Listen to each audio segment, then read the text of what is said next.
মিনহাজ, তোমার মন খারাপ কেন? আমার মাছটা মরে গেছে। তোমার কি ফিশ, ব্ল্যাক ফিশ মরে গেছে? এই যে দেখুন মিনহাজের, এই যে ব্ল্যাক, এটা কি গাব্বি মাছ নাকি মাছ? গাব্বি। মিনহাজের ব্ল্যাক গাব্বি ফিশটা হচ্ছে মারা গেছে, সেজন্য মিনহাজের মনটা অনেক খারাপ।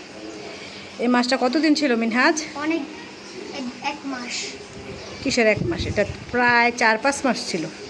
যখন আমরা প্রথম অ্যাকোরিয়াম আনি, এটা সাথে আরেকটা মাছ আনছিলাম। এটা বাচ্চা আছে। তো এখন এই মাছটাকে কি করবা? কবর। কবর দিবা? কোথায়? সাদে। হ্যাঁ, এখন আমরা সাদের এক পাশে মিনহাজ এটাকে কবর দিবে। মিনহাজের সব মাছ মরে গেছে। কয়টা মাছ ছিল তোমার? 5টা। হ্যাঁ, 5টা মাছ থেকে মরতে মরতে এখন কয়টা আছে? একটা। হ্যাঁ।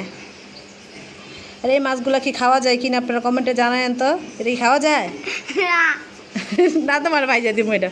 না। ভাইজা দেই? না। আচ্ছা।